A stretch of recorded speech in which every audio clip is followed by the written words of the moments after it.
Offshore é um termo em inglês usado para definir uma empresa aberta num país estrangeiro, em outro país, e normalmente é um local onde as regras tributárias são menos rígidas e daí não é necessário declarar dono e nem a origem e o destino do dinheiro investido. Mais notícias. O ministro da Saúde, Marcelo Queiroga, retornou ao Brasil na manhã de hoje, depois de receber resultado negativo em novo teste de Covid-19 feito ontem nos Estados Unidos. Lembrando que Queiroga estava há mais de 10 dias em isolamento ali no país. O ministro foi diagnosticado com Covid após fazer parte da comitiva brasileira que viajou a Nova York para a Assembleia Geral das Nações Unidas.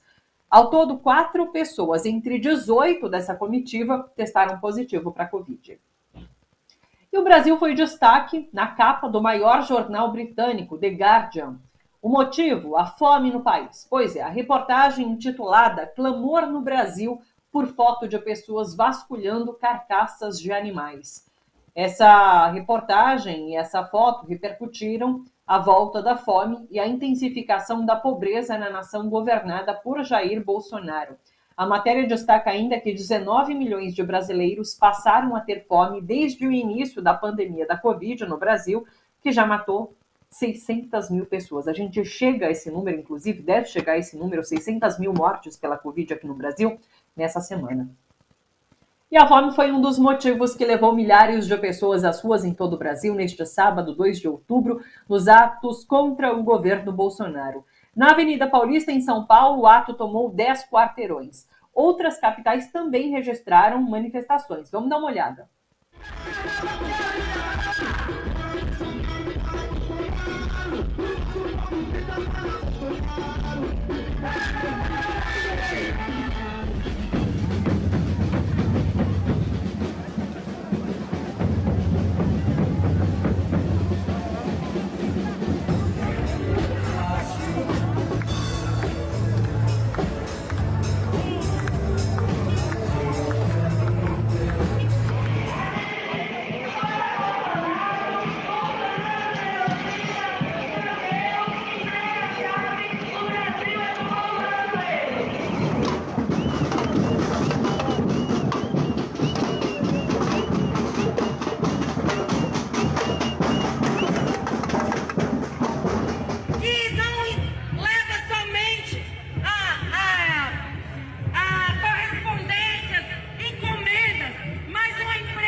Vamos conversar sobre essas notícias com o Leandro Fortes, já está conectado aqui com a gente. Leandro, tudo bem? Como você está? Tudo ótimo, Thalita. Tranquilo. Brinquei com o Leandro que a gente está combinando a cor do uniforme de aparecer aqui no programa. A gente estava de vermelho na sexta, hoje os 2 de azul por aqui. Eu quero saber como você viu essas manifestações, então, do dia 2 de outubro. Você comentou que foi, né, nessa manifestação em Brasília.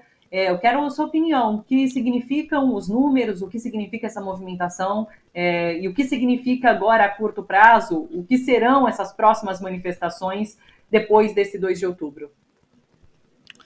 Olha, Thalita, eu acho que as manifestações elas chegaram num ponto que tem que ser rediscutidas completamente. Ontem o que se viu, eu fui em Brasília, fui em outras também, né? O que se viu foi uma manifestação bastante esvaziada. E olha só, quando eu falo esvaziada, não é só esvaziada numericamente, é um esvaziamento de espírito de luta. Assim, as pessoas estão indo para, pelo menos aqui em Brasília, e eu vi também pela televisão em outros lugares, as pessoas estão comparecendo, que é diferente de você ir para a luta. As pessoas estão indo lá, estão comparecendo. A estrutura dessas manifestações, como se fosse uma passeata, que às vezes, em algum momento, parece até uma procissão, elas acabam dissuadindo as pessoas a irem nessas passeatas. Eu também acho que teve um componente político ruim, que foi essa sensação de que 2 de outubro seria uma espécie de evento ecumênico, com a direita junto, PSL, DEM, e MBL e companhia. Pelo menos aqui em Brasília eles não deram as caras, mas o espírito deles estava um pouco meio que presente. Então, assim, foi fraco em Brasília, eu achei bastante fraco em Brasília. Tipo, claro, tinha gente, a organização trabalhou muito para as pessoas, né, poderem comparecer, teve bandeiras, enfim, teve gente, mas assim, eu achei fraco. Acho que nós chegamos a um limite nesse modelo de manifestação. Eu defendo, e tenho defendido isso onde quer que me peçam a minha opinião, Thalita, de que não pode mais ser dessa maneira. Tem que ser no estilo de comício mesmo, tem que ter um palancão, tem que chamar as pessoas para irem lá falar, tem que juntar as pessoas num lugar só, de preferência de forma seriada, né? Um dia em São Paulo, outro em Curitiba, outro em Belo Horizonte, outro em Salvador, outro, enfim, em cidades maiores também, como foi mais ou menos o movimento da Direta Já, embora eu não goste muito de fazer essa comparação, porque as circunstâncias políticas eram muito diferentes. Estou falando o modelo, a estrutura. Porque esse modelo de passeata, a pessoa começa aí em São Paulo, na Consolação, vai andando até o MASP e vai embora, né? Faz um lanche, tira foto para Instagram e vai embora. Aqui em Brasília tinha uma quantidade enorme de pessoas passeando com cachorros. Eu amo cachorro. Mas assim, eu não vou para uma manifestação política, para uma luta contra o fascismo, passear com o meu cachorro. Assim, porque a coisa virou uma espécie de piquenique cívico, né? Aqui uma festa um pouco da terceira idade aqui em Brasília, assim, sabe? Velhos guerreiros se encontrando e aí batendo um papo e tal. Aí um monte de carro de som, cada um gritando uma coisa, ninguém entendendo nada. Enfim, eu achei ruim. A foto da Paulista mostra assim, bastante esvaziado em relação a outros movimentos, mas principalmente em relação ao 7 de setembro.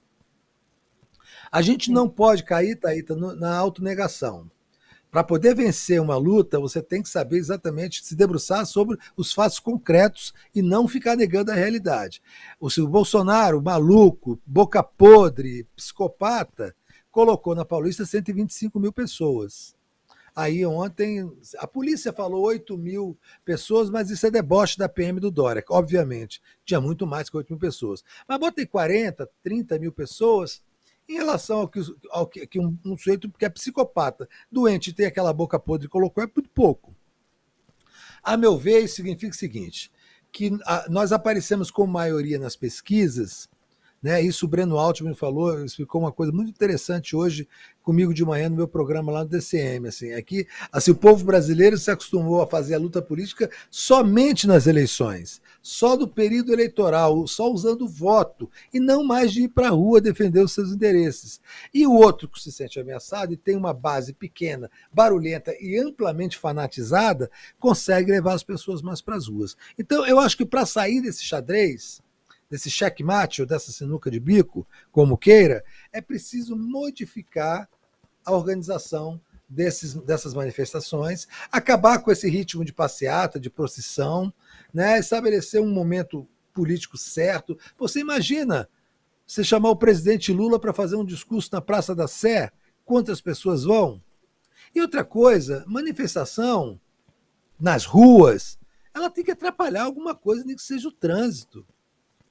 Porque senão, assim, manifestação que as pessoas não dão a menor bola, que a polícia fica lá de longe chupando pirulito, e ninguém dá, e você tem que fazer o trabalhador pegar um ônibus lá de Capão Redondo para ir na Avenida Paulista e gastar um dinheiro que ele não tem de condução e lanche. Se você quiser beber uma água, ele tem que comprar uma água de R$5 na rua. Então não faz sentido, está virando uma manifestação de classe média. Né? A pessoa vai com o carro para lá, aí faz umas fotos de Instagram, estão na luta e tal, e vai para casa.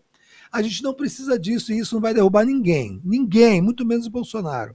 Eu acho que a gente tem que entrar, Thalita, viu, na briga, na luta política de verdade e de forma profissional. Você já tinha comentado, inclusive, Leandro, na sexta-feira, que esses outros partidos que fizeram parte das manifestações do dia 2, eles não têm militância, né? Então, o que a gente viu nas ruas, inclusive nessas imagens que a gente mostrou, é muita gente ali de vermelho, que é essa base de esquerda, realmente, né? E daí é Isso, como você exatamente. disse, e muita classe média, porque para as pessoas de periferia é muito difícil você chegar em regiões Não vai. centrais, gasta muito realmente para pegar um ônibus, enfim. Então, e ainda mais nessa situação de miséria que a gente está no Brasil, na situação de fome, então é claro que